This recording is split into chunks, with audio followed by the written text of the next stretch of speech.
Ce matin, on veut se rappeler combien notre Dieu est bon, combien il est fidèle et nous rappeler qu'il est l'ami qui nous a choisis. Dans sa parole, il dit à ses disciples que ce n'est pas vous qui m'avez choisi, mais je vous ai choisi. Je ne vous appelle plus serviteur, mais je vous appelle ami. Notre Dieu veut une relation avec nous. Il nous appelle amis, il est l'ami fidèle, il est l'ami qui est là pour nous conseiller, pour nous guider, pour nous conduire, l'ami dont nous avons besoin dans nos vies chaque jour. Je vous invite à vous lever alors que nous allons célébrer son nom, chanter ses louanges et nous rappeler que nous sommes les amis de Dieu, les amis qu'il a choisis. Que le Dieu Tout-Puissant, le Dieu de gloire, a choisi chacun d'entre nous pour être ses amis. Est-ce que vous êtes prêts à louer le Seigneur? Est-ce qu'on peut acclamer le Seigneur? Est-ce qu'on peut commencer à s'étirer? On peut commencer à se préparer, à danser, à louer le Seigneur?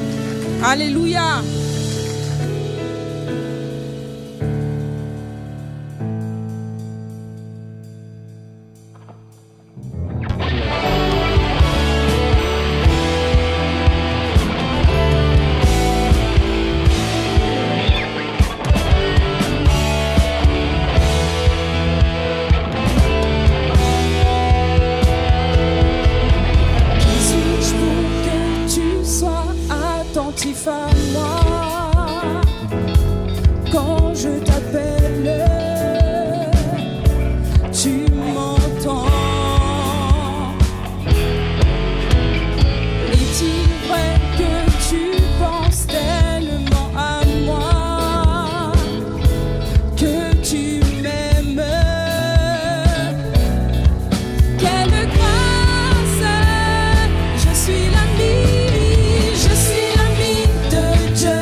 Dieu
suis l'ami de Dieu, il m'a choisi.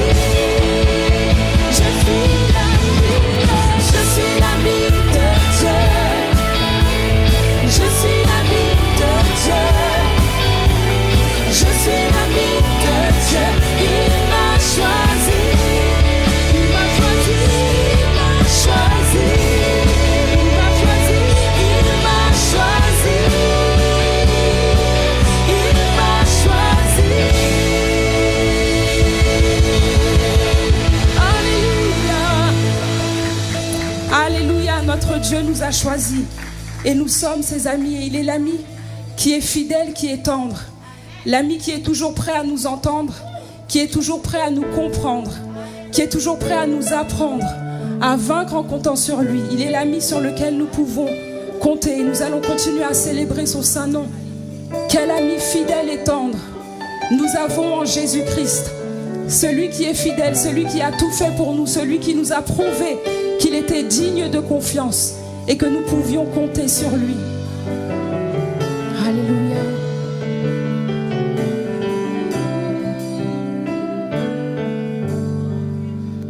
Quel ami fidèle et tendre nous avons en Jésus-Christ, toujours prêt à nous entendre, à répondre à notre cri. Il connaît nos défaillances, nos chutes chaque jour, sévère ses exigences, il est riche en son amour.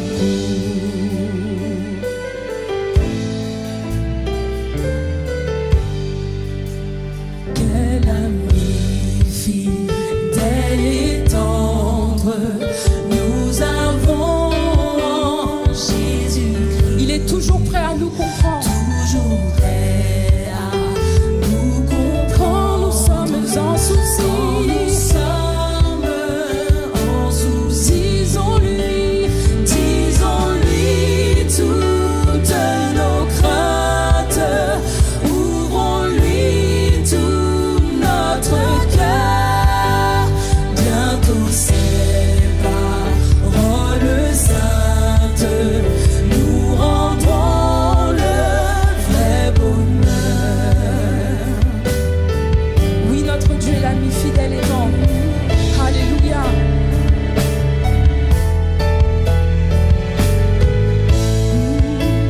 Quel ami fidèle et tendre nous avons en Jésus, toujours prêt à nous défendre, à vaincre en comptant sur lui. S'il nous voit,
Notre Dieu est fidèle.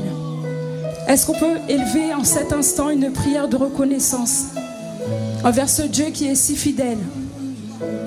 Notre ami fidèle étant notre secours dans la détresse, notre abri sûr. Est-ce qu'on peut exprimer notre reconnaissance par une prière à notre Dieu maintenant? Est-ce qu'on peut élever nos voix collectivement et prier notre Seigneur? Père, on veut te dire merci. Toi qui nous as choisis, toi qui as fait de nous un peuple à part, toi qui dis Seigneur que nous ne sommes pas seulement tes serviteurs, mais nous sommes aussi tes amis, parce que tu veux avoir une relation avec nous. Tu veux Seigneur que nous soyons en communion continue avec toi. Tu veux Seigneur que nous puissions nous approcher constamment, jour après jour de toi, que nous puissions marcher avec toi, vivre avec toi, parler avec toi, tout faire avec toi.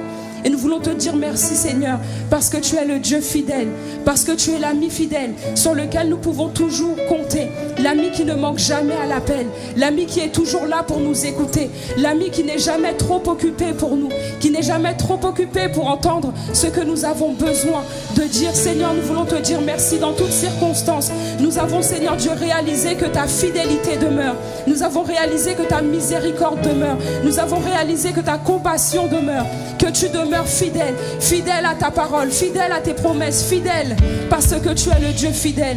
Oui, tu es l'ami fidèle et tendre. Et nous nous appuyons sur toi, nous nous confions à toi Seigneur Jésus.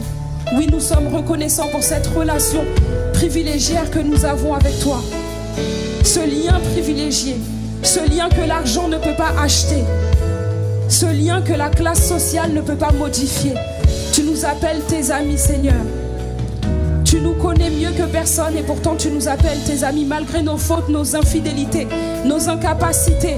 Tu nous appelles tes amis, oh Dieu. Et nous sommes reconnaissants, Seigneur.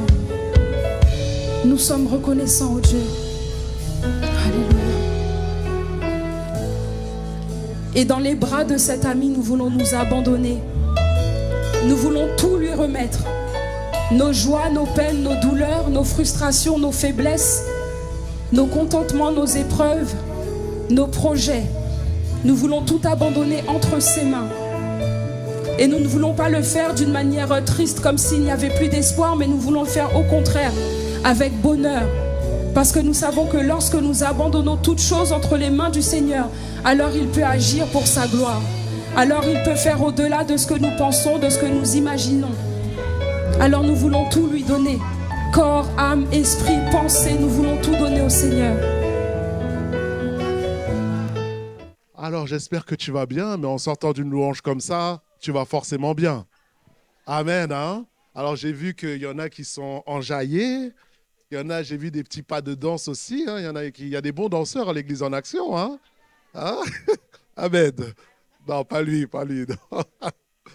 Donc voilà, en tout cas, je veux souhaiter la bonne année à ceux que je n'ai pas vus. C'est encore le temps du mois de janvier, hein, de souhaiter les meilleurs vœux à chacun, de la joie, du bonheur, avec le Seigneur, un attachement à Jésus.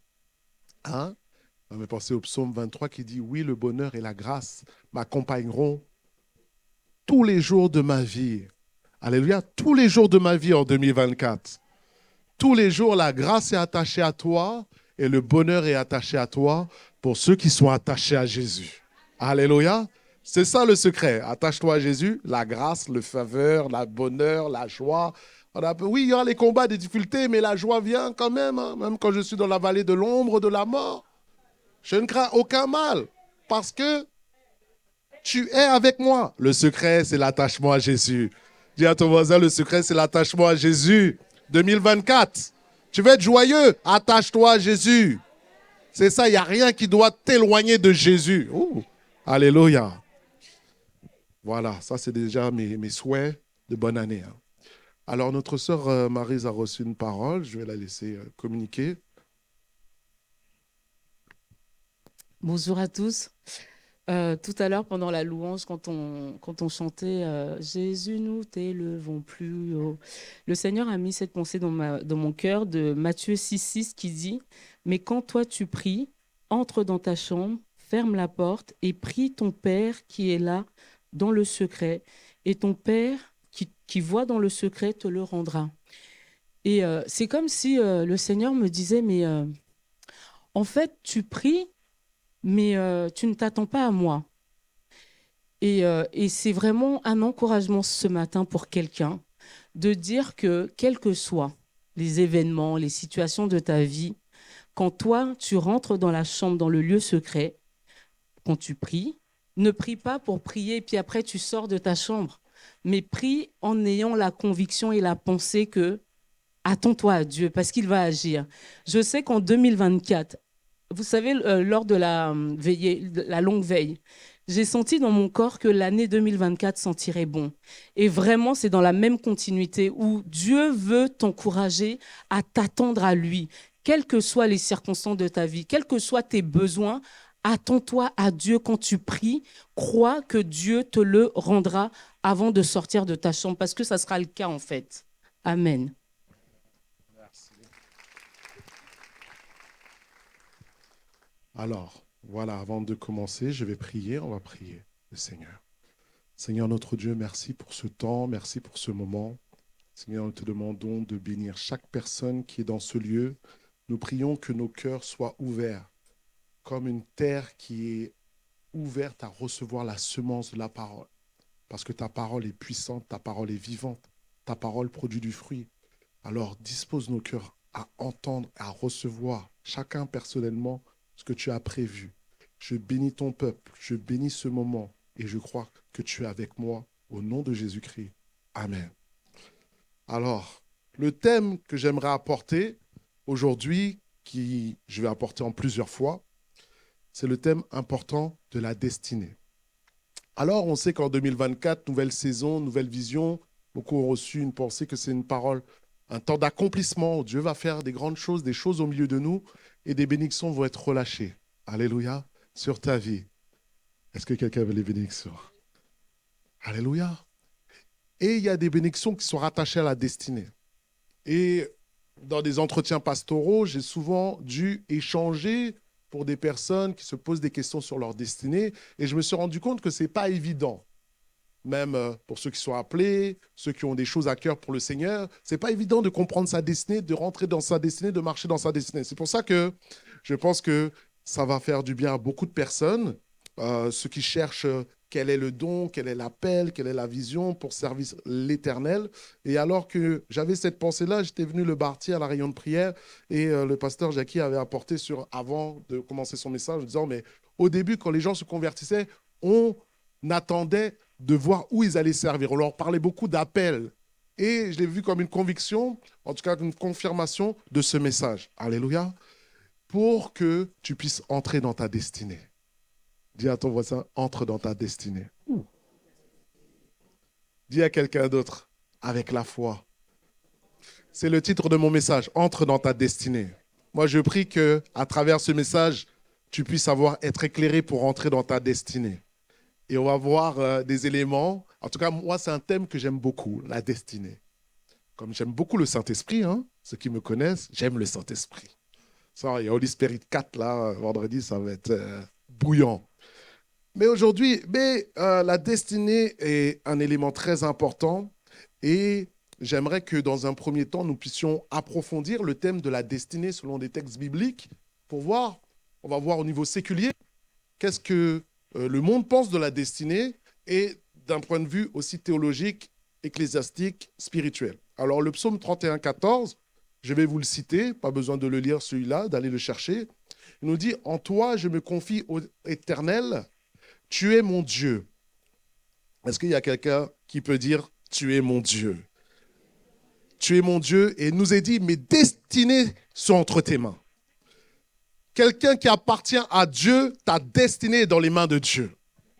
Ça veut dire que dans le ciel, Dieu est dans le futur, dans le présent, dans le passé. Il est éternel, il est en dehors du temps et connaît les jours de ta vie. Il sait pourquoi tu es sur terre. Il sait qu'est-ce que tu dois accomplir sur terre. Alors, je reprends Ésaïe 40, 27, et Ésaïe chapitre 40, verset 27. Je vais le lire. Et voilà ce qui nous est dit. Pourquoi dis-tu Jacob? Pourquoi dis-tu Israël? Ma destinée est cachée devant l'Éternel. Mon droit passe inaperçu devant mon Dieu. Ne le sais-tu pas? Ne l'as-tu pas appris? C'est le Dieu d'éternité. Aïe, aïe, aïe. Ce n'est pas n'importe quel Dieu qu'on loue, là. l'Éternel, qui a créé l'extrémité de la terre. Il ne se fatigue point, il ne se lasse point. On ne peut sonder son intelligence. Dieu est plus intelligent que nous, plus intelligent que tous tes plans, toute ta manière de faire, ta manière, ta stratégie. Dieu est au-dessus de ça parce que la folie de Dieu est plus grande que la plus grande des intelligences, la sagesse des hommes. Donc il faut lui faire confiance. Même s'il te dit des fois des choses, marche sur l'eau. Marche sur l'eau, ah bon? Il donne de la force à celui qui est fatigué. Il augmente la vigueur de celui qui tombe en défaillance. Voici un verset qu'on connaît bien. Les adolescents se fatiguent et se lassent. Et les jeunes hommes, chancellent. Mais ceux qui se confient en l'Éternel, est-ce que quelqu'un connaît ce verset? Renouvellent leur force, ils prennent leur vol comme l'aigle, ils courent et ne se lassent point, ils marchent et ne se fatiguent point. C'est le Dieu de ta destinée qui te donne la force aussi d'accomplir ta destinée par l'esprit du Saint-Esprit qui est en toi, esprit de force, d'amour et de sagesse, parce que Dieu ne va jamais te demander quelque chose que tu n'es pas capable de faire. S'il te dit de faire quelque chose, c'est un bon Père, c'est un bon Dieu. S'il te demande de faire ce que tu es capable de faire, alléluia. C'est pour ça l'apôtre Paul disait, je puis tout par celui qui me fortifie. Je puis tout par celui qui me fortifie. Est-ce que le Saint-Esprit est en toi? Est-ce qu'il y a une énergie puissante pour accomplir ta destinée? Parce que tu dois t'appuyer sur celui qui est en toi.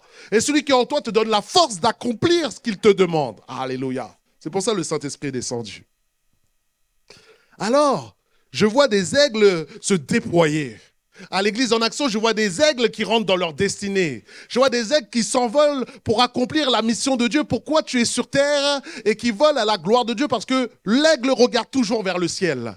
Il a les yeux tournés vers le ciel, il a les yeux tournés vers Dieu. Et il monte dans les hauteurs. Que tu puisses monter dans les hauteurs en 2024. Que tu puisses monter dans la gloire de Dieu en 2024. Que tu puisses faire descendre le ciel sur terre à travers tes actions dans le nom de Jésus-Christ de Nazareth. Que quelqu'un me dise... Que quelqu'un me dise. Ah, voilà. Alors, c'est pour ça qu'il dit en Jérémie 29, car je connais les projets que j'ai formés sur vous, des projets de paix et non de malheur, afin de vous donner un avenir et une espérance. Il y a un avenir sur ta vie, il y a une espérance sur ta vie, il y a une destinée. Alléluia. Pour chacun d'entre nous, personnellement, nous avons tous dans le ciel un cahier des charges à accomplir de la part de Dieu. Et ce n'est pas une question de l'autre, ce n'est pas une question de lui, c'est une question de toi. Maintenant, ce cahier des charges, est-ce que tu vas accomplir le cahier des charges? Alors, on va continuer. Qu'est-ce que la destinée? Dans le monde séculier, j'ai pris des définitions pour qu'on puisse voir qu'est-ce que le monde pense. Destinée, on peut l'associer à destin. Souvent, les peuples maghrébins ont un mot pour dire, bon, ces choses, ça doit s'accomplir, c'est comme ça, c'est le destin. Je ne pourrais pas te le dire en arabe. Alors, c'est un sort spécial réservé à quelqu'un ou quelque chose de prédéterminé par sa nature propre ou les événements extérieurs. Généralement, en dehors de toute la volonté humaine. Donc, on parle de synonymes, c'est l'avenir, la destination, mission, vocation, ou encore destin qui désigne une puissance supérieure, voici comment le monde l'évoque, à la volonté humaine qui régirait le cours des événements. L'existence du destin présuppose que l'histoire à venir d'un individu, d'une société, d'un pays, de l'humanité tout entière ou encore de l'univers serait déjà écrite et ne pourrait être modifiée par l'homme. Voici la compréhension séculière. Et moi, maintenant, je vais apporter la compréhension spirituelle et la compréhension biblique que comment Dieu parle de destinée. Donc, c'est le mot en hébreu mukada qui parle de fondation, de nomination. Tu as été nommé dans le ciel. Et donc, il appelle la mission et la vocation que tu dois accomplir de la part du Seigneur. Mais maintenant, entre eux, tout est écrit d'avance. Tout dans le ciel, ce qui doit être accompli, doit être accompli. Oui et non. Il y a des choses qui doivent s'accomplir parce que Dieu l'a dit et ça va se passer. Jésus a dit que voici la fin du monde, voici en Matthieu 24, voici les fléaux qui vont arriver comme signe de la fin des temps. On voit ces signes-là. Ce que Jésus a dit, ça va se manifester, l'Apocalypse va se manifester, la terre va être détruite, elle va être reconstruite, le plan de Dieu, l'enlèvement de l'Église, toutes ces choses vont s'accomplir. Mais maintenant, c'est le plan général pour l'Église. Maintenant, le plan individuel pour chacun, il y a une question de Dieu qui a un plan pour toi et toi qui obéis au plan de Dieu sur ta vie. Dieu travaille avec toi. Alléluia. Dieu demande que tu marches sur la parole qu'il te dit. Il collabore avec toi. Et ça, c'est un élément très important parce que souvent, on croit que Dieu a dit, Dieu, ça va s'accomplir. Pas forcément. Si toi, tu ne marches pas sur ce que Dieu veut, tu peux passer à côté du plan de Dieu pour ta vie. Et je vais vous le démontrer. Je vais vous le démontrer, oui. Regarde. Regarde la question du salut. Le salut, Dieu, est-ce que Dieu veut sauver tous les hommes?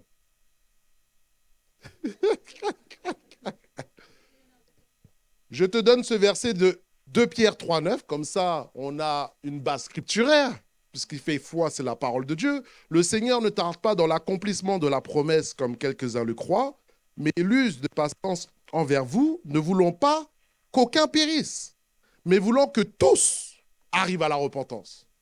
Dieu veut sauver tous les hommes de la terre. Dieu veut sauver ta famille, veut sauver tes collègues, veut sauver tes amis. C'est le plan de Dieu, le plan rédempteur. Et c'est pour ça que Jésus est mort à la croix pour les péchés de l'humanité. Et tous ceux qui croiront seront sauvés. Mais maintenant, tu es libre d'accepter Jésus ou pas? Toi-même, combien de fois tu as dû entendre la parole de Dieu pour accepter Jésus? Combien de fois on t'a parlé de Jésus pour que tu acceptes Jésus? Je suis dans le lot aussi, hein? Et mais un jour, ça t'a interpellé, tu as décidé de dire oui à Jésus. Amen. Donc tu vois que pour ton salut, tu as le choix. Après, il y a des conséquences. Si tu refuses Jésus, il y a des conséquences. Mais s'il nous laisse le choix déjà de l'accepter ou pas par rapport à une question si importante qui est le salut, c'est-à-dire le paradis et l'enfer, parce que le paradis existe, mais l'enfer existe aussi. C'est ce que la Bible nous dit. On est d'accord, le salaire du péché, c'est la mort. La colère de Dieu demeure sur tous ceux qui n'ont pas accepté le Fils. Donc c'est pour ça que Jésus a été frappé. Il a été frappé par Dieu parce que tous les péchés sont venus sur lui afin que nous puissions avoir la grâce d'être sauvés. Alléluia. C'est pour ça que tu peux louer ton Dieu. C'est pour ça que tu peux louer ton Dieu. C'est pour ça qu'on peut dire toute louange à l'Éternel. Ah oui, ah là là là là. Quand tu réalises ce que Jésus a fait pour toi, tu es un adorateur continuel. Alléluia. Alors, donc j'ai dit, le plan de Dieu, c'est de sauver tous les hommes. Mais maintenant, est-ce que tous les hommes seront sauvés? Non. Puisqu'il nous dit, large est la porte, Matthieu 7, 13. Spacieux est le chemin qui mène à la perdition, et il y en a beaucoup qui entrent là. Donc ça veut dire, Dieu sait déjà qui va rentrer et qui ne va pas rentrer. Mais maintenant, c'est ton choix. Peut-être qu'il y a une personne ici qui vient à l'église, mais qui n'a pas accepté Jésus. Mais c'est ton choix. Puisque ici, le peuple de Dieu est dans l'adoration, et à chaque instant, tu as un moment de te tourner vers le Seigneur, même à cet instant, dans ton cœur. Donc, spacieux le chemin, mais moi, je te dis, choisis Jésus. Alléluia. Choisis Jésus. Ça serait tellement dommage de venir tous les dimanches à l'église et d'aller en enfer. Allô? Vous savez, hein, ça, la Bible nous le dit. Hein. Les gens qui viennent, Seigneur, Seigneur, et puis après, ils sont, ah, je ne te connais pas. Aïe, aïe, aïe, aïe. C'est quand même ça c'est terrible. En tout cas, donc si pour le salut, Dieu me laisse le choix, maintenant je vais sur la dimension de l'appel, de la dimension de l'obéissance, mais Dieu me laisse le choix aussi. Maintenant, tu en subis les conséquences, comme j'ai dit. Parce que c'est toi qui choisis de prier, c'est toi qui t'es levé pour venir à l'église, c'est toi qui décides si tu vas évangéliser, si tu vas parler de Jésus. C'est ce qu'on appelle le libre arbitre. Et maintenant, je vais vous l'exposer théologiquement à travers un homme de Dieu. Un homme de Dieu, un prophète de l'Éternel. Qui c'est? Et Dieu l'appelle pour aller dans une direction. Ah, voilà, Jonas. Et il va dans l'autre sens. Et on va voir le texte. Je vais vous lire avec vous. Genèse, chapitre 1, verset 1. J'aime beaucoup la parole. Hein? La parole est bonne. Il faut rester sur la parole. Il faut méditer la parole. Il faut savourer la parole. Regarde, Jonas chapitre 1, verset 1, et j'aime bien le livre de Jonas commence comme ça. Ça nous dit, la parole de l'Éternel fut adressée à Jonas. Le livre commence par une révélation. Dieu parle à son serviteur, fils d'Amittai, en ces mots. lève-toi, va à Ninive, la grande ville, et crie contre elle, c'est-à-dire prêche l'évangile. Alléluia. Car sa méchanceté est montée jusqu'à moi. Regarde ce que Jonas fait. Jonas se lève, il part pour s'enfuir à Tarsis. C'est la première mention de Jonas. Loin de la face de l'Éternel. Et il descendit à Jaffo, il trouva un navire qui allait à Tarsis. On voit que Dieu lui parle, mais lui, il entend la voix de Dieu, mais il fait tout le contraire de ce que Dieu lui dit. Et au lieu d'aller à droite, il va totalement à gauche et il veut s'éloigner loin de la face de l'Éternel. Allez, je vais prendre le navire. Il n'en est pas question que j'aille à Ninive, je vais aller à Tarsis. Mais tu peux aller au bout de l'océan, tu peux aller au bout du monde, tu peux aller dans n'importe quel pays, dans la profondeur de la mer ou en haut dans le ciel, Dieu est là. Dieu est là et te voit et nous voit à tout moment, à toutes circonstances. C'est pour ça qu'on ne peut pas s'éloigner de la face de Dieu. Donc il faut mieux se soumettre à Dieu. C'est un conseil. Parce qu'il y a eu des conséquences. Il a désobéi à Dieu. Qu'est-ce qui s'est passé? Il s'est retrouvé dans le grand poisson.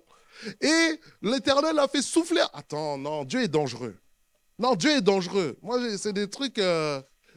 Toi, tu prends le bateau, Dieu, là, il est contre toi. Il commence à... Allez, tempête. Non, mais... Non, il faut se mettre... Dieu, il faut se mettre bien avec lui. S'il y a bien sur terre quelqu'un, il faut se mettre bien, dans le sens positif, avec ton cœur, c'est Dieu. Parce que quand Dieu est contre toi, c'est compliqué. Et tu n'as aucune chance. Tu n'as aucune chance. Alors le vent souffle et le bateau, là, il commence à dire, il va faire naufrage, il va mourir. On l'a jeté par-dessus bord, vous connaissez l'histoire, et il allait mourir parce qu'il a désobéi à Dieu. Alors par la grâce de Dieu, il rentre dans le poisson le rejette, et il se remet sur le droit chemin, il obéit à la parole de Dieu, il prêche l'évangile, toute la ville est sauvée. Ce que je veux te dire, l'obéissance vaut mieux que les sacrifices. Ça veut dire que quand Dieu dit quelque chose, il faut se battre avec soi-même parce que notre chair n'aime pas ça. Il y a des choses que Dieu va nous demander, on n'aime pas. Mais il faut que tu te battes avec ta chair pour obéir à Dieu. Parce que de toute manière, il y aura des conséquences positives ou négatives. Il vaut mieux avoir les conséquences négatives de Dieu qui vont être bonnes pour toi, plutôt que négatif, et pendant 1 an, 2 ans, 3 ans, tu es dans la rébellion, et là, tu vas te faire mal. Et tu ne vas même pas être épanoui, tu ne vas pas être bien. Et c'est pour cela, on voit que cet homme a dû se mettre à part pour obéir à Dieu, parce que le plan de Dieu, c'était de sauver Ninive. Alors, il avait besoin d'un instrument entre ses mains. Et il fallait que... Vous voyez un peu comment là, Dieu fonctionne. Il lui fallait un homme pour sauver la nation, pour sauver cette ville. Mais il fallait qu'un homme qui obéisse. Maintenant, la question, c'est est-ce que tu obéis à tout ce que tu dis? Tout ce que Dieu te dit, est-ce que tu soumets à ce que l'Éternel te dit? Je te dis que ce n'est pas évident. Et même quand tu es dans l'appel, quand tu es dans la destinée, mais Dieu te dit à gauche, à droite, c'est pas facile. C'est pour ça, si Dieu te dit droite, tu dois faire droite. Est-ce que tu comprends? Tu comprends pas, des fois tu comprends après, mais tu obéis à ce que Dieu te dit. Tu te bats avec toi-même. Pourquoi? Parce qu'il est plus intelligent que toi. Tape sur l'épaule de ton voisin, dis, il est plus intelligent que toi, arrête de faire à ta tête. Arrête de faire à ta tête. Mais oui, il y a des gens qui se croient plus intelligents que Dieu. Ah Dieu, je vais t'expliquer comment on va faire, laisse-moi gérer ma vie. Aïe, aïe, aïe. Il est plus intelligent que nous. Donc ça te permet de dire, ok, je ne comprends pas, mais on y va. Avec Dieu, c'est ce qu'on appelle la foi. N'oublie pas Abraham. Va dans un pays. Quel pays? Tu ne connais pas, je vais te montrer au chemin. Va. Hey, qui est prêt à quitter son pays comme ça, là? Jour au lendemain, Dieu te dit, va là-bas. Hein? Ah, je vais dire un truc. Va au Sénégal. On est dans une ambiance de Cannes, c'est pour ça que j'ai parlé du Sénégal, mais on ne va pas aller plus loin que ça. Ne vous inquiétez pas. Alors, Dieu cherche un homme. Et regarde, Ézéchiel 22:30 nous dit, je cherche parmi eux un homme qui élève un mur. J'ajoute une femme qui se tienne à la brèche devant moi en faveur du pays, afin que je ne le détruise pas. Mais je n'en trouve point. Donc on voit que la volonté de Dieu, c'est de sauver les nations, c'est de sauver les peuples, de sauver les gens autour de toi. Mais Dieu a décidé d'utiliser les hommes pour accomplir sa volonté. Et maintenant, sa volonté, c'est quand tu te soumets à sa volonté et tu obéis à sa volonté, eh ben, tu vois le dessein de Dieu se manifester. Alléluia. C'est pour ça, les Jonas, obéissez au Seigneur. Il y a des Jonas ici qui sont qui sont rebelles à leur appel, qui sont rebelles à ce que Dieu leur dit. Et tu peux rester pendant des années, pendant 10 ans, hein, à être rebelle à ce que Dieu t'a dit. Et tu le sais très bien. Mais là, je te demande, par la grâce de Dieu, obéis, soumets-toi à l'Éternel. Parce que de ta vie, peut-être il y a une ville qui a besoin d'être sauvée.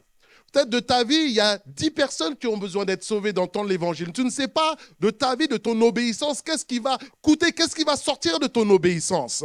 Parce que Dieu dit que je veux que vous soyez bénis, que vous produisez beaucoup de fruits. Combien d'âmes sont destinées, sont rattachées à ta destinée? Les personnes allaient mourir, elles étaient dans la méchanceté, mais il faut quelqu'un qui vienne et qui apporte le salut, qui apporte le message de l'évangile. Et ça, c'est la volonté de Dieu de t'utiliser. J'ai dit, c'est la volonté de Dieu de t'utiliser, toi. Et je parle de toi. Chacun personnellement, parce que tout le monde ici a une destinée. J'ai dit, tout le monde a une destinée. Maintenant, est-ce que tout le monde va obéir à la destinée? Non. Mais moi, aujourd'hui, je t'interpelle à écouter la destinée que Dieu t'a donnée, la saisir et de rentrer dedans. C'est pour ça le titre de mon message, entre dans ta destinée. Entre dans ta destinée. Entre dans les œuvres qu'il a préparées d'avance pour toi. Parce que quand il a parlé à Jérémie, en Jérémie chapitre 1, verset 5, on connaît ce verset. Avant que je t'eusse formé dans le ventre de ta mère, je te connaissais. Et avant que tu fusses sorti de ton sein, je t'avais consacré, je t'avais établi prophète des nations. Prophète des nations, c'est-à-dire avant ma naissance sur terre, avant que je sorte du sein de ma mère, mon Dieu me connaissait. Ton Dieu te connaît. Et qu'il avait tout mis en toi. Ça veut dire les dons, les talents, tout ce que tu as besoin pour accomplir ta destinée est en toi. Sauf qu'on ne réalise pas les dons, les capacités que Dieu a mis en nous. C'est pour cela que quand Dieu a parlé à Jérémie, il lui a dit, ne dis pas que tu es un enfant. Je t'appelle prophète des nations. Jérémie a dit, mais Dieu, qu'est-ce que tu racontes? Je suis qu'un enfant, qu'est-ce que je vais faire moi? Il lui a dit, ne dis pas que tu es un enfant. Ça, c'était un adolescent, c'était un enfant. Mais Dieu dit, ta destinée est plus grande que ce que tu es. Réfléchis sur ça, réfléchis sur ta destinée et simplement, et je t'envoie, c'est moi qui t'envoie, même en tant qu'adolescent, parce que toi, avec Dieu, tu es plus fort que les autres, quelle que soit la multitude.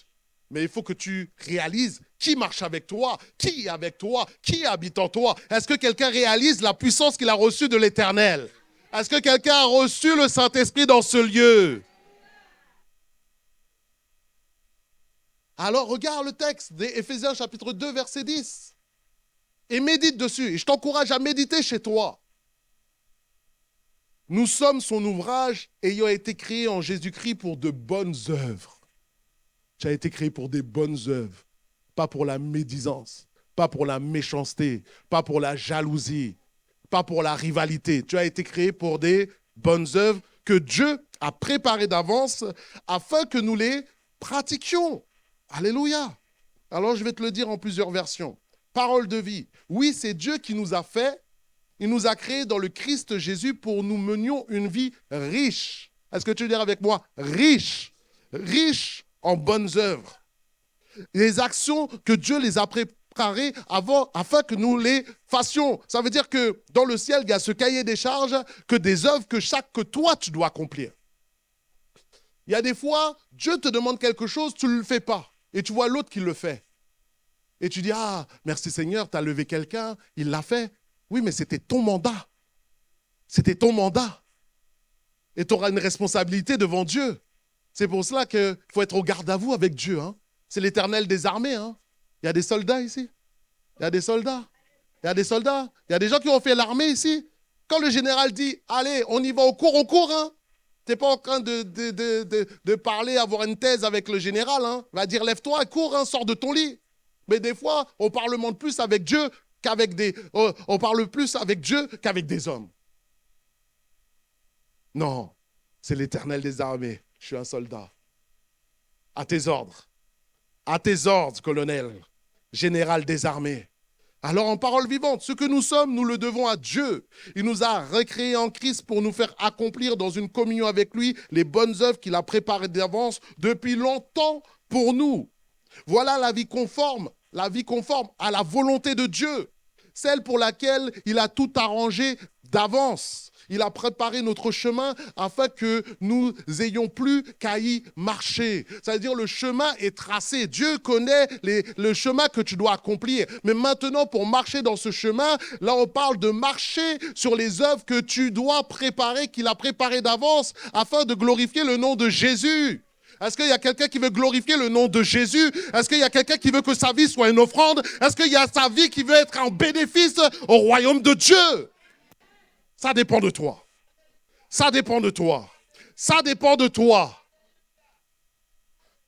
Avoir soif et faim de Dieu. Alléluia. Une génération qui a faim, qui a soif de Dieu et qui est prêt à payer le prix. Parce que servir Dieu, c'est payer un prix. Tous ceux qui servent Dieu ici le savent. Et plus tu es engagé dans les choses de Dieu, plus il y a un prix à payer. La louange était ici, ce matin à 7h30, ils étaient ici.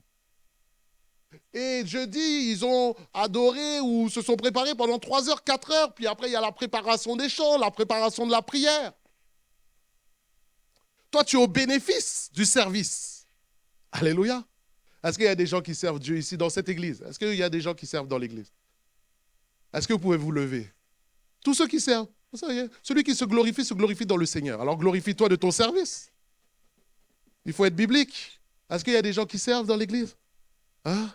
On peut bénir le Seigneur pour tous ceux qui servent. Merci pour votre service, merci pour votre engagement. Parce que vous êtes en train de pratiquer les bonnes œuvres que Dieu a préparées d'avance pour vous. C'est des œuvres prophétiques. Alléluia. Tu n'es pas sur terre pour être un touriste. Tu es sur terre pour accomplir la volonté de Dieu. Ah, moi, je vais faire ci, je vais faire ça. Ah oui, mais qu'est-ce que Dieu veut que tu fasses?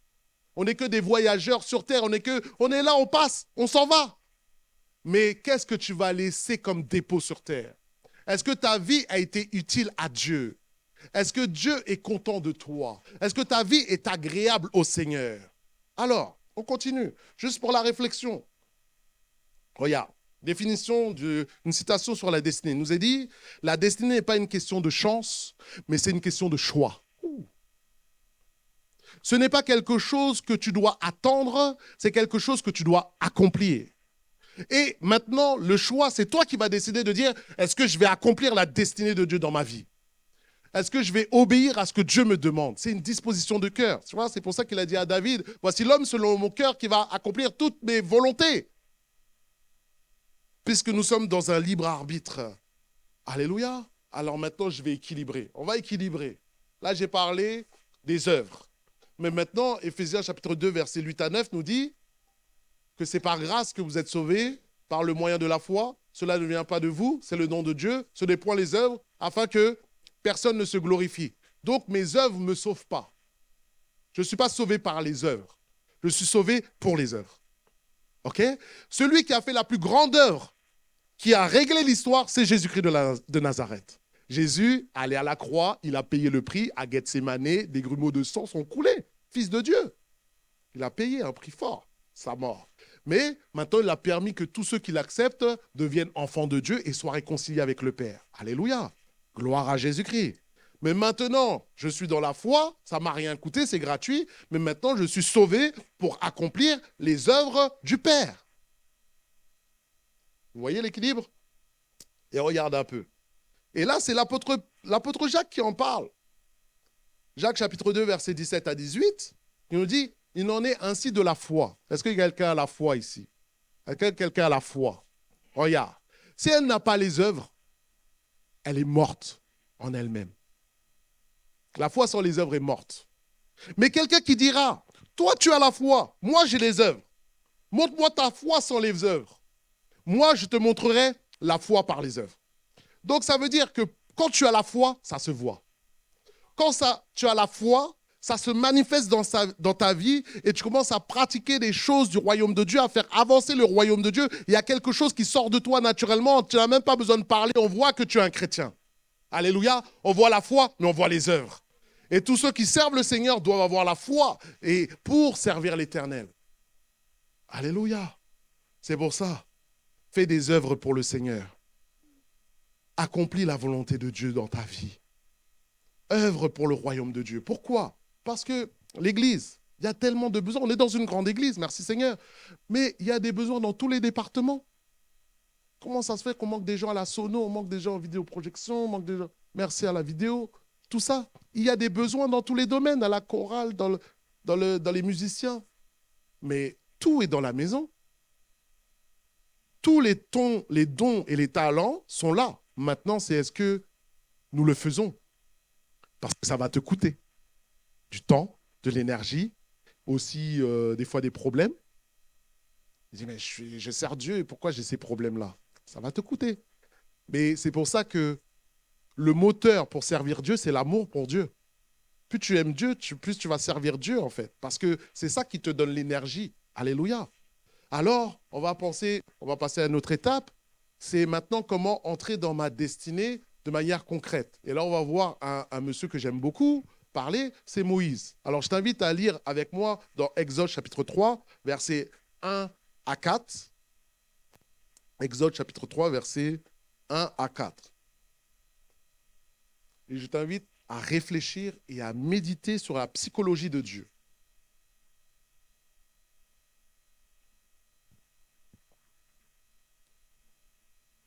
Exode 3, versets 1 à 4. Regarde. Moïse faisait paître le troupeau de Jéthro, son beau-père, sacrificateur de Madian. Il mena le troupeau derrière le désert. Il vint à la montagne de Dieu, à Horeb. L'ange de l'Éternel lui apparut dans une flamme de feu au milieu d'un buisson. Moïse regarda, et voici le buisson était tout en feu, et le buisson ne se consumait point. Moïse dit, je veux me détourner pour voir quelle est cette grande vision et pourquoi le buisson ne se consume point. L'Éternel vit qu'il se détournait pour voir, et Dieu l'appela au milieu du buisson et dit, Moïse, Moïse. Il répondit, me voici. Amen. On voit que, on connaît l'histoire de Moïse qui était à la base, était vraiment prévu avec une onction de libérateur. Et on sait que dès sa naissance, le diable a voulu le tuer et a exterminé tous les enfants, si vous vous souvenez. Il a grandi, il était grand, élevé à l'école de Pharaon, et puis il a vu la misère, si vous vous souvenez, des Israélites, et il y a eu un conflit, et puis il est venu, il avait tué quelqu'un. Vous vous souvenez? Et comme il l'avait tué, il a dû fuir et partir s'éloigner d'Égypte et se retrouver dans ce désert. Et on voit qu'en fait, qu'il y avait déjà cette pensée de libérateur quand il a fait cela, sauf qu'il l'a fait de manière charnelle. Et alors, pendant 40 ans, il se retrouve dans le désert, et là, maintenant, il s'occupe d'un troupeau, il est berger, et il s'occupe d'un troupeau qui n'est même pas le sien, mais qui est celui de son beau-père, Jéthro. Et alors qu'il est dans une vie continuelle, à s'occuper des brebis, on voit qu'il avait certainement il était accoutumé à Dieu, puisqu'il va à la montagne de Dieu. Dans son quotidien, il allait régulièrement aller dans la montagne de Dieu et certainement, il avait cette relation déjà avec l'Éternel. Donc c'est pour cela, je t'encourage déjà à avoir une vie régulière avec Dieu, aller chaque jour à la montagne de Dieu, chaque jour à la montagne de la prière pour rencontrer l'Éternel. Parce que pour entrer dans ta destinée, il faut que tu connaisses le Dieu de la destinée. Et maintenant, pour entrer dans ta destinée, il faut que le Dieu de ta destinée te parle. Et alors qu'il est dans une relation naturelle, tout d'un coup, un buisson ardent, un réma, dans sa vie de tous les jours, une manifestation de la gloire de Dieu, un buisson qui brûle dans le désert sans se consumer, et la voix de Dieu qui se fait entendre, la voix prophétique, il l'appelle. Et là, il dit, et Moïse dit quoi? Me voici. La première réponse de Moïse, me voici, Seigneur. Est-ce que tu es prêt à dire, me voici quand Dieu va t'appeler dans ton buisson ardent, dans ton moment fatidique où Dieu va te parler? Est-ce que tu vas rentrer dans sa présence ou tu vas t'éloigner en disant comme Jonas, ah non, non, non, non, non, c'est pas pour moi, c'est pas mes affaires. J'ai autre chose à faire dans ma vie, de m'occuper des choses de Dieu. Mais il dit, recherche premièrement le royaume de Dieu et sa justice, et toutes ces choses vous sont redonnées par-dessus. La vie la plus belle, c'est servir l'Éternel. La vie la plus belle, parce qu'au moins tu sais, tu travailles pour l'éternité. Alors, il rencontre le Dieu de sa destinée, dans le quotidien, dans ce désert, dans une intimité. C'est pour ça que Dieu veut aussi te mettre à part pour te rencontrer, pour te parler, pour que tu aies un face-à-face avec lui. Et alors que tu es dans ce face-à-face, il y a une révélation surnaturelle où Dieu commence à lui parler de manière claire et lui révèle sa destinée. Il se manifeste à lui dans une action surnaturelle, comme tu vois ce buisson ardent qui appuie et qui rend visible la présence de Dieu. Quand tu as une vision, quand tu as un songe, quand tu as une révélation, une manifestation de l'Esprit de Dieu, ça te rend concret la présence de Dieu. Tu dis, Dieu est ici. Souvenez Jacob qui a vu l'échelle et les anges monter et descendre. Tu veux dire Dieu est ici, Dieu est avec toi, il se manifeste à toi. Il lui donne un nom, il révèle son nom de manière plus grande. Il lui dit, je suis le Dieu du Père, le Dieu de tes pères, le Dieu d'Abraham, le Dieu de Jacob, le Dieu d'Isaac, le Dieu qui marche avec toi. Quand tu rentres dans une relation avec Dieu, tu commences à avoir une relation, il te révèle qui il est. Il te révèle sa personne, il te révèle son identité. Parce que pour marcher dans ta destinée, tu auras besoin de connaître le Dieu de la destinée. Alléluia. Et alors, il fait quoi encore? Il appelle à la sainteté. Il appelle à la sainteté parce qu'il lui dit, retire les souliers de tes pieds car le lieu auquel tu es est saint. Il devait passer régulièrement là. Mais le lieu est devenu saint parce que Dieu était là. Et il t'appelle le Saint d'Israël. Saint, Saint, Saint est l'Éternel des armées. Quand tu rentres et tu avances dans ta destinée, tu es appelé à te sanctifier de plus en plus. Parce que nous sommes des pécheurs sauvés par grâce. Alors j'ai besoin d'arracher tout ce qui est mauvais en moi. Plus je veux m'approcher de Dieu, j'enlève les souliers qui représentent la poussière, qui représentent tout ce qui m'empêche de rentrer dans sa gloire. Élimine le péché dans ta vie. Éliminons tout ce qui nous empêche de voir sa gloire. Parce que c'est le péché qui met une séparation entre nous et l'Éternel. Et alors, il lui révèle sa destinée. Et regarde bien, Dieu, révélation prophétique, verset 7. L'Éternel dit, c'est intéressant, hein, les premiers mots que Dieu dit à Moïse. Écoute bien. L'Éternel dit, j'ai vu la souffrance de mon peuple, qui est en Égypte. C'est la première chose qu'il lui dit. Et j'ai entendu les cris que lui font pousser ses oppresseurs, car je connais ses douleurs. Je suis descendu pour le délivrer de la main des Égyptiens. C'est intéressant, hein?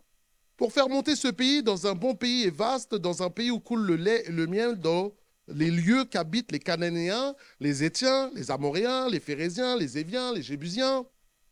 Voici, les cris d'Israël sont venus jusqu'à moi et j'ai vu l'oppression que leur font souffrir les Égyptiens.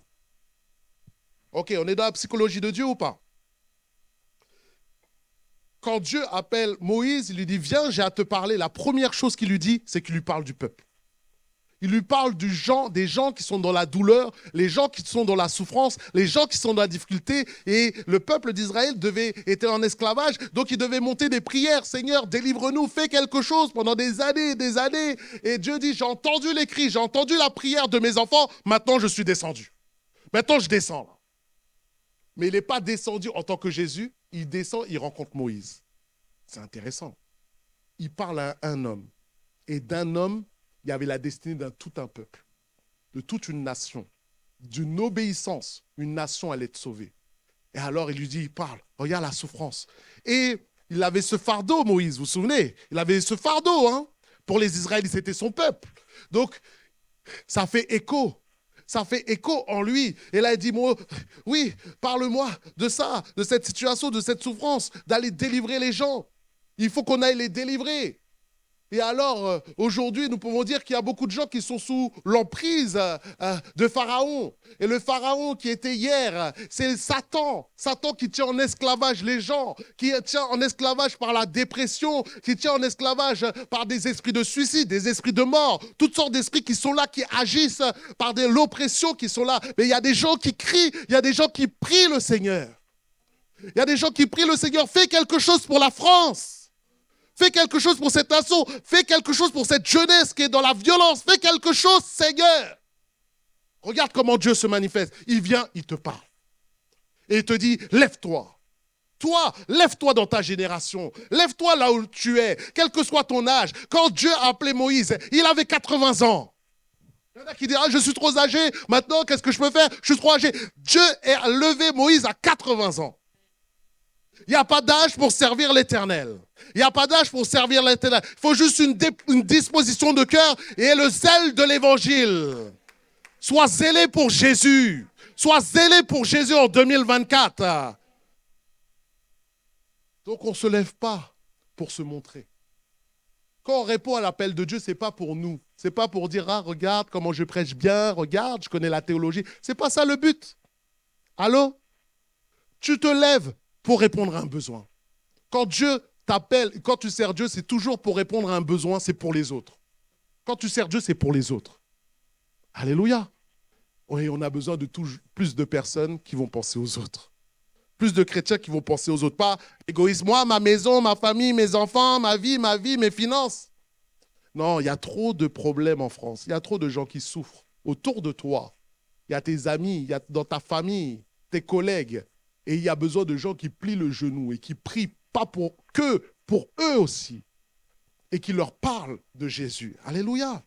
Et c'est pour ça, nous savons que nous sommes de Dieu et que le monde entier est sous la puissance du malin. Mais maintenant, nous, les enfants de Dieu, Dieu nous a donné l'autorité. Vous imaginez, on a le pouvoir de délivrer les gens de la main de Satan. Si tu te lèves, si tu parles, si tu pries, si tu prophétises, si tu imposes les mains, tu peux délivrer, libérer la bénédiction sur quelqu'un. Mais ça dépend de ton obéissance.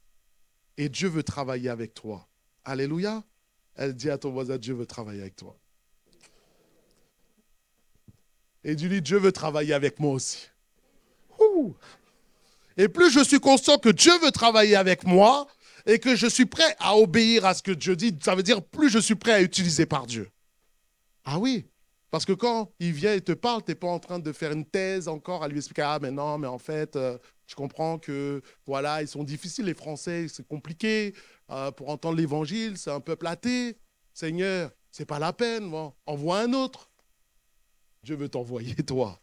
Et il veut nous envoyer nous tous. Car il dit la moisson est grande, mais il y a peu d'ouvriers. Priez le maître de la moisson d'envoyer des ouvriers. Il y a des gens qui prient. Il y a l'église qui prie. Mais maintenant, la réponse au besoin, c'est toi qui vas dire répondre à ce besoin. Alléluia. Alors nous avançons. Un instrument pour libérer le peuple. Et alors qu'il a cette parole, Moïse, on pourra parler, je continuerai la prochaine fois. Ça n'a pas été facile pour Moïse. Nous, on connaît Moïse qui est arrivé au bout, qui a délivré, qui a ouvert la mer Rouge. Mais quand Moïse a reçu l'appel, qu'est-ce qu'il a dit? Il a dit quoi? Je ne sais pas parler. Moi, je bégayais. Qu'est-ce que je vais dire Il était tout fougueux mais là, au début, mais là, il s'est calmé. Et là, Dieu s'est énervé. Il a dit, qui a fait l'oreille pour entendre? Qui a fait la bouche pour... Ah, Dieu s'est énervé contre Moïse parce qu'il ne voulait pas répondre à l'appel et il lui a dit, ok, Moïse, vas-y, je envoie ton frère avec toi. Ton frère, il va parler et toi, tu seras comme Dieu sur terre, entre guillemets, et lui, ça sera ton prophète, il parlera pour toi. Mais c'est toi que j'envoie. L'obéissance. Alors, je vais te parler juste de mon buisson ardent, à un moment donné dans ma vie. Ça t'intéresse ou pas? On va vers la fin, ne t'inquiète pas. Et alors, j'étais un jeune converti, et quand on était dans une vie quotidienne, tous les samedis, on avait des jeûnes et prières. Le samedi, une fois par mois, excuse-moi. Et alors, j'arrivais au temps de jeûne et prières, on marchait, bon, j'étais tout joyeux. Et alors, j'arrive et ils avaient commencé un peu le temps de prière, et il y avait quelqu'un qui avait reçu quelque chose, mais les yeux fermés. Il m'a pas vu arriver. Et quand j'arrive, au moment où je m'assois, la parole sort. Parole prophétique. Tu gardes des ambitions personnelles, mets-toi à part, je ne me souviens plus exactement. Mais en tout cas, moi, ça m'a parlé, ça m'a vraiment travaillé. Et donc, à la fin, moi, j'étais un jeune converti, j'avais un an et demi de conversion, quelque chose comme ça. Donc, je vais, et puis je suis dans la cuisine, je parle avec des frères et sœurs, et je leur dis, la parole qu'elle a dit, la sœur, là, ça me parle, ça me travaille. Est-ce que c'est déjà arrivé à quelqu'un de se poser la question, est-ce que cette parole est pour soi? Et t'es là, Et puis, j'ai dit, ça m'agace, J'ai jamais fait ça une autre fois dans ma vie. Je lui ai dit, bon, je vais aller lui demander. Faut pas faire ça. Moi, je suis allé demander, sœur, dis-moi, la parole que tu as reçue, là, est-ce qu'elle était pour moi? Faut pas faire ça. Devinez ce qu'elle a répondu. Ah là, tu sais pas, là, t'es un teaser. Hein. Elle m'a dit, oh, j'avais oublié, Olivier, mais le Seigneur m'a dit que la personne pour qui était la parole va venir te voir. Et tu lui diras. Et là, je suis scotché contre le mur. Hein. Est-ce que tu as déjà manqué de pain? Donc j'ai compris que c'était pour moi. J'ai dit non, j'ai jamais manqué de pain par la grâce de Dieu. Et c'était comme une question de fais-lui confiance. Donc mes projets, j'ai mis ça de côté. Je n'avais pas encore l'appel, je ne savais pas que j'allais devenir pasteur. En passant, je n'ai jamais forcément voulu devenir pasteur. En passant, ça serait une histoire, mais bon. Et donc, et après, j'ai dit ok, comme j'étais très investi dans l'église, très engagé, j'étais tous les jours à l'église, en train de servir, en train d'engager dans toutes sortes de services. Et là, j'ai dit bon, moi je vais être engagé à l'église et puis on va servir Dieu. Et puis, 9 mois après, par des directions, par le cœur, des choses que Dieu a mis dans mon cœur et les portes qui sont ouvertes, Dieu m'a ouvert les portes pour aller au Canada. Et donc d'aller faire Jeunesse en mission, on appelle ça le bootcamp à l'époque, le camp d'entraînement spirituel, où j'ai mis 9 mois à part. Comme j'aimais Dieu, j'avais du temps, je pouvais mettre du temps à part pour le Seigneur. Et c'est là où j'ai grandi, où on était à l'école biblique, on a été formés, on a servi. Mais moi, il y avait un feu qui était là. Alléluia. Et c'était un lieu d'épanouissement pour mon feu, parce que moi, j'aimais ça. J'aimais les cours bibliques. J'aimais être enseigné de la part du Seigneur. Alléluia. Et donc, les pasteurs m'ont encouragé, m'ont dit, il faudrait que tu reviennes une deuxième année. Donc, je suis revenu une deuxième année, je suis revenu une troisième année, une quatrième année, j'ai fini mon école biblique. Et c'est comme ça, en fait, que l'appel a été progressif, en fait, que j'ai compris que Dieu m'appelait à être pasteur. Et maintenant, je suis là, par la grâce de Dieu. Mais ça a été un moment de buisson ardent pour moi, un déclic qui a fait que j'ai compris au moins ma destinée. Mais je ne savais pas qu'est-ce que Dieu avait pris pour moi à ce moment-là. J'avais juste compris que là, il fallait obéir, il fallait mettre les choses de côté, faire confiance à l'Éternel et avancer sur ce qu'il me disait. Fais confiance à l'Éternel. Et va pas par pas. L'appel est progressif.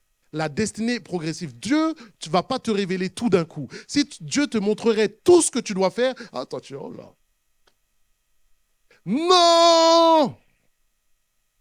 Mais Dieu est un Dieu sage. Il sait, il nous connaît. Il va au fur et à mesure. Amen. C'est un bon Dieu. Alors, je vais vers la fin. Je te dis simplement, qu'est-ce que Dieu dit de toi? Qu'est-ce que Dieu dit de toi dans le ciel? Et ce n'est pas une question de position, c'est une question de relation avec Dieu. La relation, c'est déjà aujourd'hui.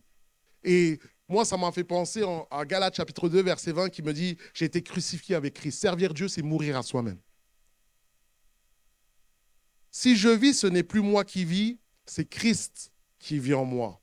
Et si je vis maintenant dans la chair, je vis dans la foi du Fils de Dieu qui m'a aimé et qui s'est livré lui-même pour moi. » C'est-à-dire, quand tu obéis, ça veut dire tous tes desseins, tu mets ça de côté. Ce qui prend la priorité de ta vie, c'est la volonté de Dieu. Ce qui prend la priorité de ta vie, c'est la volonté de Dieu. Mais c'est une décision. C'est une décision. Et c'est aujourd'hui. Alors, regarde David. David était un berger. Quand David a été appelé par Dieu, il était éloigné, il était laissé pour compte, méprisé. On connaît l'histoire. Mais regarde Samuel, regarde ce qu'il reçoit, Samuel. 1 Samuel chapitre 13, verset 14, qui dit « L'Éternel s'est choisi un homme selon le cœur, selon son cœur. L'Éternel l'a destiné à être le chef de son peuple parce que tu n'as pas trouvé ce que l'Éternel t'avait commandé. » Là, il parle de Saül. Saül est désétabli, est sorti de sa trajectoire et c'est David qui doit prendre le relais du leadership. Mais David prend le relais du leadership parce qu'il était proche de Dieu, il aimait Dieu. Ce n'est pas la position qui a fait l'onction, c'est l'onction qui a fait la position. Et l'onction et la présence de Dieu, tu peux la chercher maintenant. Tu n'as pas besoin d'une estrade. Tu n'as rien, tu as besoin de personne pour chercher Dieu dans ta chambre. Tu as besoin de personne pour lire ta Bible. Tu as besoin de personne pour aimer Dieu de tout ton cœur et d'être un homme et une femme selon le cœur de Dieu. Est-ce qu'il y a quelqu'un qui va être l'homme et la femme selon le cœur de Dieu que dans le ciel? Dieu dit ça, c'est la femme selon mon cœur. C'est l'homme selon mon cœur. Et si tu es selon le cœur de Dieu, Dieu va t'élever. Dieu ne peut que t'élever. Alléluia. Donc, qu'est-ce que Dieu dit de toi? Et je finis avec ce dernier point qui dit, qu'est-ce qui brûle sur ton cœur? Quand tu veux entrer dans ta destinée, il faut que tu saches qu'est-ce qui est dans ton cœur, qu'est-ce que tu aimes. Parce que ta destinée, elle est déjà en toi. Il y en a, ils disent, ah ouais, quand je vais faire ça, quand je vais faire ça, je vais être dans ma destinée. Mais David, quand il s'occupait de l'ours et du lion, il était déjà dans sa destinée. C'est pour ça que ta destinée est déjà en toi. Eh bien, il faut rentrer dans ta destinée. Et qu'est-ce qu'il y a dans ton cœur? Qu'est-ce qui brûle sur ton cœur? Psaume 84, verset 5 me dit, heureux ceux qui placent en toi leur appui. Ils trouvent dans leur cœur des chemins tout tracés. Donc, dans ton cœur, il y a ton aspiration, il y a tes désirs, il y a les dons et les compétences que Dieu, il y a le rêve que Dieu a mis dans ton cœur. Sauf qu'il faut le sonder, il faut prendre le temps, le méditer, prendre le temps avec toi-même, t'examiner et voir qu'est-ce que tu aimes. Je prends un exemple. Par exemple, dans l'Église, il y a plusieurs ministères, plusieurs choses. Pas simplement les pasteurs. Peut-être que toi, c'est l'enseignement. Peut-être toi, c'est l'exhortation. Peut-être toi, c'est la prière. Il y en a, ça va être l'administration. Il y en a, ça va être l'organisation. Il y en a, ils aiment les enfants. Est-ce que tu connais des gens qui aiment particulièrement les enfants? Ils ont un don pour ça. Tu le mets avec des enfants, les enfants, ils sourient, ils sont bien. Il y en a, ça va être les adolescents. Il y en a, ça va être l'évangélisation. Il y en a, ça va être la louange. Regardez nos bien-aimés là. Là, le quatuor. Ils sont faits pour adorer Dieu. Alléluia. Ils sont faits pour adorer Dieu. On peut les encourager.